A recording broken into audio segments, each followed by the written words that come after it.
Hi, I'm Frances. I've always been the responsible one in my family, which somehow translated to becoming their personal ATM since I landed my job at Meridian Marketing 3 years ago. My paycheck hits my account every 2 weeks, and like clockwork, my family swoops in like vultures. Today was no different, except I finally decided to stand my ground. I need my money this month for rent and bills, I said, clutching my purse tighter as my father, Rick, stood in the doorway of my bedroom. What did you just say to me? That money belongs to this household? His face turned that familiar shade of red that always made my stomach twist. Dad, I work 50 hours a week for that money. Melissa doesn't even have a job, and she's buying designer bags. Rick stepped closer, his finger jabbing the air between us. Your sister is focusing on her future. You think your little marketing job makes you special? You live under our roof. I pay rent. I pay utilities. I even buy the groceries half the time. I should have seen it coming. Rick's hand moved so fast I didn't have time to duck. The back of his hand connected with my mouth, and I heard something crack before tasting blood. You ungrateful little... My mother, Diane, appeared in the doorway, arms crossed. Instead of helping me as I spat blood into my hand, she laughed. Actually laughed. Leeches don't deserve money, Frances. You think we raised you for 25 years for nothing? I touched my front tooth, feeling the jagged edge where a piece had broken off. I'm not a leech. I contribute more than anyone in this house. Melissa poked her head in, smirking. Daddy, I need money for my hair appointment tomorrow. Of course, Princess, Rick said, his tone instantly softening. Then back to me. Your sister knows how family works. You'll give me your debit card now. I handed it over, my hands shaking. Not from fear this time, but rage. The next morning at work, I kept my head down, but James from the design team noticed immediately. Holy shit, what happened to your tooth? Nothing. Accident. That doesn't look like an accident. James pulled his chair closer to my desk. Listen, I don't want to overstep, but if someone did that to you, I can't talk about it, I whispered, seeing Miss Henderson, our department head, watching us from across the office. You know this isn't normal, right? James said quietly. My cousin was in a situation. Look, there are people who can help. I nodded slightly, avoiding eye contact. For the first time, hearing someone else acknowledge it made something click. The monthly contributions to family expenses that somehow exceeded my salary. The loans I never saw repaid. The name-calling, the control. As I watched Rick's name appear on my phone for the third time that morning, I realized I needed to escape. But with no savings, a damaged credit score I couldn't explain, and nowhere to go, I felt more trapped than ever. I started keeping a journal on my phone, password protected with an app James suggested. After work, I'd lock myself in the bathroom and whisper into my phone, documenting every interaction. April 15th, Rick took my entire paycheck. Diane called me worthless when I asked for $20 back for lunch money. 3 weeks after the tooth incident, I was eating dinner alone when Melissa burst through the front door, squealing, He proposed! Tyler proposed! She flashed a diamond ring that had to be at least 2 carats. Rick and Diane rushed in from the living room, celebrating like they'd won the lottery. Nobody noticed me slip my phone out to record. We're thinking a June wedding at the Lakeside Resort, Melissa gushed. It's $30,000 for the basic package. Diane clapped her hands together. Perfect! Frances just got that promotion. She can cover it. I nearly choked. What promotion? Rick waved dismissively. The one you're getting. Henderson mentioned you're up for it when I ran into her at the grocery store. My blood ran cold. I hadn't told them about any potential promotion. You talked to my boss? Of course. We're family. Now about the wedding. The next day, I cornered James in the break room.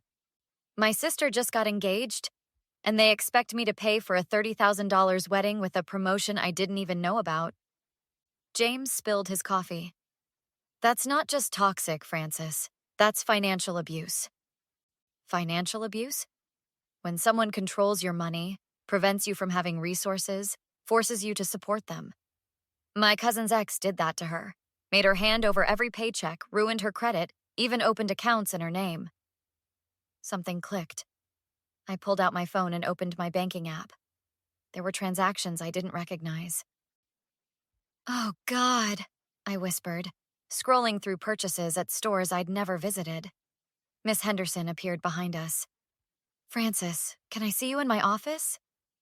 In her office, she got straight to the point. "Your work's suffering. 3 missed deadlines this month. This isn't like you." "I'm sorry, I've been dealing with some family issues." She leaned forward. "Your father approached me at Wilson's Market last weekend, asked about your salary details, potential raises. Highly inappropriate." My face burned with humiliation. I had no idea. "Is everything okay at home? Because that, combined with your injury?" She gestured toward my chipped tooth. I couldn't hold back anymore. Everything spilled out. The financial control, the physical abuse, all of it. "I can help you," she said, sliding a business card across the desk. "My sister works with domestic abuse victims. Financial, physical, it's all abuse." That night, I borrowed James's laptop and checked my credit report. There were 5 credit cards I'd never applied for, all maxed out. A car loan for a vehicle I'd never seen. When I got home, Rick, Diane, and Melissa were waiting at the kitchen table with papers spread out. "Sign these," Rick demanded, shoving loan documents toward me. "What's this?" Diane smiled sweetly. "Just a small loan for Melissa's wedding. Only $50,000. Your credit is better than ours." "And," Melissa added, examining her manicure, "we need another $5,000 by Friday for the venue deposit. I already told them you'd pay it." I stared at the loan papers, my hands trembling. "I need time to think about this." Rick slammed his fist on the table. "There's nothing to think about. Family helps family." "I'll look at them tomorrow," I said, grabbing the papers and rushing to my room. The next morning, I met Miss Henderson before work at a coffee shop across town. "I brought these," I said, sliding over copies of the loan documents and my credit report. She examined them, frowning. "This is identity theft. Plain and simple. My sister's waiting for us." Her sister, Lisa, worked at the Westside Legal Aid Clinic. She laid out my options while I fought back tears. "We need solid evidence. Record conversations if you can.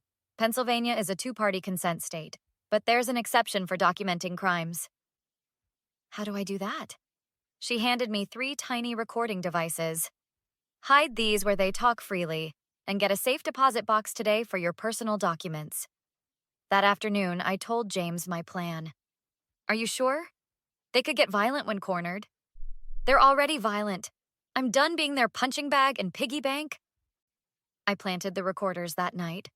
One under the kitchen table, one in the living room, and one in Rick and Diane's bedroom.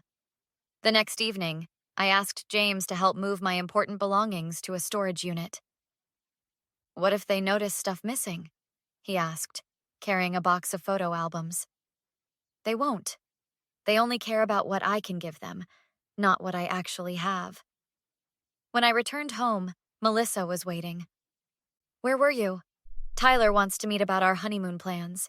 We're thinking Bali. You're covering that too, right?" "I've been giving you money for years. Don't you think it's enough?" Melissa laughed. "Oh, please. It's the least you can do after all we've done for you." "What exactly have you done for me?" "We gave you a roof over your head, food, clothes."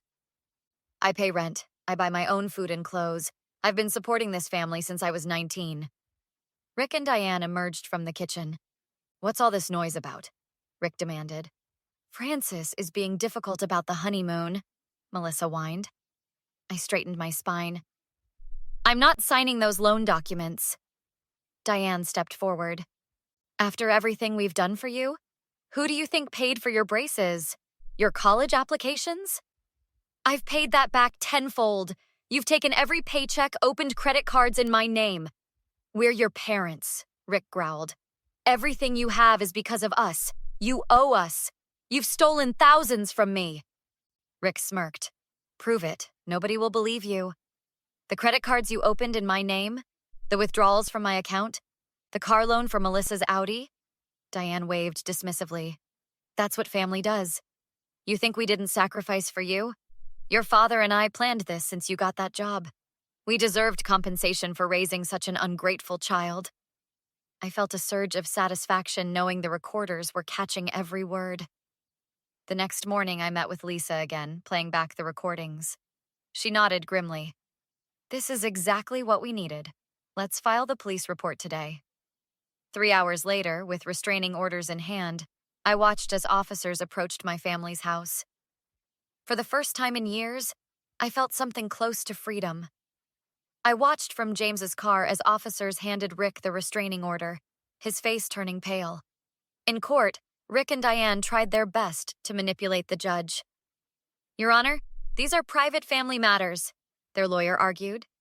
Parents occasionally borrow from their children. Sarah, my lawyer, stood.